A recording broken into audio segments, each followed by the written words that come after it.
So ఎవరైతే తమ్ముళ్ళు చూసి ఇంట్రెస్టింగ్గా మన ఛానల్కి వచ్చారో వాళ్ళకి welcome to analgesic tutor. This side Jatin, as certified anaesthesia assistant. If you are new to our channel, please subscribe to our channel. So ఈరోజు మన టాపిక్ ఏంటంటే పడుకొని తినడం వల్ల నిజంగానే చనిపోతారా అనేది మన టాపిక్. కింద కామెంట్ సెక్షన్లో చాలామంది ఏమని కామెంట్ పెడతారు అంటే like my friend Umesh Kumar, so నేను చాలాసార్లు అయితే పడుకొని తిన్నా, నాకేం కాలే కదా, సో నువ్వు వీడియో ఎట్లా చేస్తున్నావు అని కామెంట్ పెడతారు. సో నీ డౌట్ కూడా అదే ఉంటుంది. అండ్ ఇంట్లో పెద్దవాళ్ళు కానీ హాస్పిటల్లో అడ్మిట్ అయి ఉన్న సిచ్యువేషన్లో డాక్టర్లు నర్సులు కానీ సో పడుకొని తినొద్దు అని అంటారు. సో ఎందుకు అనేది మాత్రం ఇవ్వాలి చెప్పరు. సో ఈ వీడియోలో మనం ఏం చేద్దాం అంటే క్లియర్ కట్గా పడుకొని తినడం వల్ల ఏమవుతుంది, పడుకొని తినడం నిజంగానే ప్రమాదకరమా, అసలు ఎక్స్పర్ట్స్ ఏం చెప్తారు, అండ్ హెల్దీ ఈటింగ్ హ్యాబిట్స్ ఏంది అని చెప్పి మనం ఈ వీడియోలో డిస్కస్ చేద్దాం. So without any late we're going to start our video.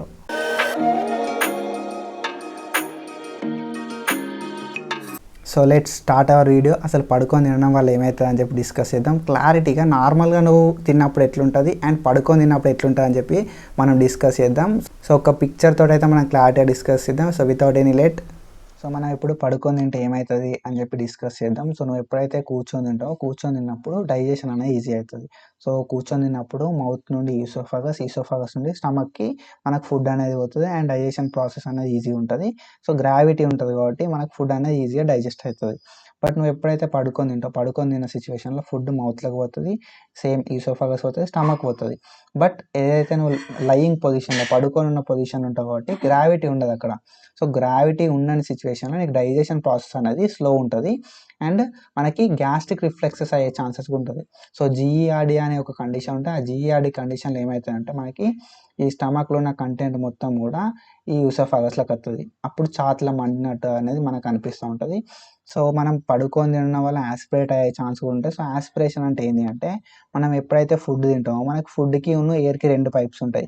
Food పైప్ని మనం ఈసోఫాగస్ అంటాం అండ్ ఎయిర్ పైప్ని మనం ట్రాకియా అంటాం. సో ఎప్పుడైతే ఫుడ్ పైప్లకు పోవాల్సింది ఎయిర్ పైప్లకు పోతావో దాన్ని మనం యాస్పిరేషన్ అంటాం. సో ఎప్పుడైతే నువ్వు నార్మల్గా కూర్చొని తింటావో అప్పుడు ఓకే. బట్ నువ్వు ఎప్పుడైతే పడుకొని తింటావో, పడుకొని తిన్న సిచ్యువేషన్లో గ్రావిటీ వల్ల మనకు ఫుడ్ పైప్లకు పోవాల్సింది ఎయిర్ పైప్లకు, మనం తినే మెటీరియల్ ఏదైనా కూడా ఇక్కడ స్టక్ అవుతుంది. సో స్టక్ అయితే మన లంగ్స్ అనేది వెంటిలేట్ కావు. సో మనం పడుకొని తినడం వల్ల గ్యాస్ట్రిక్ రిఫ్లెక్సెస్ అవుతాయి, యాస్పిరేషన్ అవుతాయి అండ్ ఇంప్రాపర్ డైజెషన్ అనేది అవుతాయి. పడుకొని తినడం డేంజరసా? సో పడుకొని తినడం వల్ల చనిపోతారా అంటే absolutely it is a myth, అదొక అపోహ మాత్రమే. బట్ పడుకొని తినడం వల్ల కొన్ని కాన్సిక్వెన్సెస్ ఉంటాయి, వాటిని మనం యాస్పిరేషన్ ఆర్ చాకింగ్ అంటాం. సో ఏంటంటే కుట్కబడ్డది, సరం పడ్డది అంటారు కదా, సో అట్లా అన్నట్టు. ఈ సిచ్యువేషన్ నువ్వు ఎప్పుడైతే పడుకొని తింటావో, పడుకొని తిన్న సిచ్యువేషన్లో ఏమవుతుందంటే ఏదైతే ఫుడ్ అనేది ఫుడ్ పైప్లకు పోకుండా ఎయిర్ పైప్లకు పోతా అన్నట్టు. సో పడుకొని తినడం వల్ల ఫుడ్ పైప్లకు పోకుండా ఎయిర్ పైప్లకు పోతుంది. సో ఫుడ్ పైప్లకు పోకుండా ఎయిర్ పైప్లకు పోతే ఏమవుతుంది, సో ఏదైతే ఒక పైప్లకు అయితే పోయింది కదా అనుకుంటున్నట్టు. సో ఎప్పుడైతే నువ్వు ఫుడ్ పైప్లకు పోకుండా ఎయిర్ పైప్లకు పోతుందో అప్పుడు మనకు రెస్పిరేషన్ అనేది ప్రాపర్గా కాదు అండ్ డెత్ అయ్యే ఛాన్సెస్ అనేది ఇంక్రీజ్ అవుతాయి. సో పడుకొని తినడం అనేది చాలా సిచ్యువేషన్లో ప్రాబ్లం కాదు, బట్ కొన్ని సిచ్యువేషన్స్లో మాత్రం ఇది ప్రాబ్లం అయితే ఎప్పుడైతే ఫుడ్ పైప్లకు పోవాల్సిన ఫుడ్ ఎయిర్ పైప్లకు పోతుందో అట్లాంటి సిచ్యువేషన్లో. సో మనం ఒక రియల్ ఇన్సిడెంట్ని డిస్కస్ చేద్దాం సో దట్ మీకు కొంచెం క్లారిటీ వస్తుంది. నేను ఒక న్యూస్ పేపర్లో చదివిన, రాఖీ రోజు వాళ్ళ ఇంట్లో గులాబ్ జామ్, కాలాజాము, రసగుల్లా అంటారు కదా, సో అవి చేసుకున్నారంట.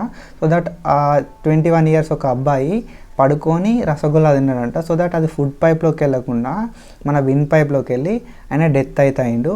సో వాళ్ళు అక్కడ ట్రై చేసారంట తీయడానికి, సో దట్ అక్కడ రాలేదు అండ్ హాస్పిటల్ తీసుకుపోయేసరికి డెత్ అయిందని చెప్పి క్లారిటీ ఇచ్చేసారు. సో చాలా సిచ్యువేషన్లో పడుకొని తినడం అనేది ప్రాబ్లం కాదు, బట్ కొన్ని సిచ్యువేషన్స్లలో ఎప్పుడైతే ఫుడ్ పైప్లోకి వెళ్ళాల్సిన ఫుడ్ ఎయిర్ పైప్లోకి వెళ్తుందో అట్లాంటి సిచ్యువేషన్లో మనకు డెత్ అనేది అయ్యే ఛాన్సెస్ ఉంటాయి అండ్ చనిపోయే ఛాన్సెస్ కూడా ఉంటాయి. సో ఎక్స్పర్ట్స్ ఏం చెప్తున్నారు లైక్ గ్యాస్ట్రోఎంట్రాలజిస్టులు కానీ న్యూట్రిషనలిస్టులు కానీ పడుకొని తినడం వల్ల మనకి heart burn or acid reflexes అనేది ఇంక్రీజ్ అయ్యే ఛాన్స్ ఉంటుంది. సో హార్ట్ బర్న్ ఏంటంటే ఛాతీలో మండినట్టు అయితే కదా, సో దాన్ని హార్ట్ బర్న్ అంటాం. సో అవి ఇంక్రీజ్ అయ్యే ఛాన్సెస్ ఉంటాయి అని చెప్పి మనకైతే చెప్తున్నారు. అయితే GERD or other related diseases తోటి బాధపడుతుంటారో వాళ్ళు మెయిన్గా ఈ పడుకొని తిన్నాను అవాయిడ్ చేస్తే బెస్ట్ అని చెప్పి మనకి ఎక్స్పర్ట్ చెప్తున్నారు. సో జీఈఆర్డీ అంటే ఏంటంటే గ్యాస్ట్రో ఈసోఫాగల్ రిఫ్లెక్స్ డిసీజ్ అంటాం.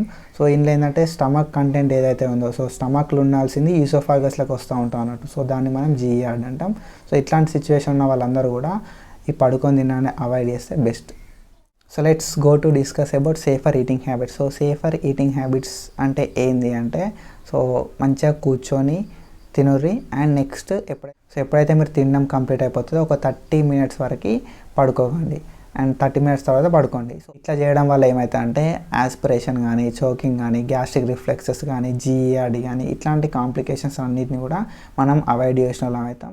So when it comes to conclusion, పడుకొని తింటే చనిపోతారా అంటే ఇట్స్ ఎ మిత్, అదొక అపోహ మాత్రమే. బట్ పడుకొని తినడం వల్ల వచ్చే కాంప్లికేషన్స్ అన్నిటినీ అవాయిడ్ చేయడానికి సేఫర్ ఈటింగ్ హ్యాబిట్స్ని అలవాటు చేసుకో.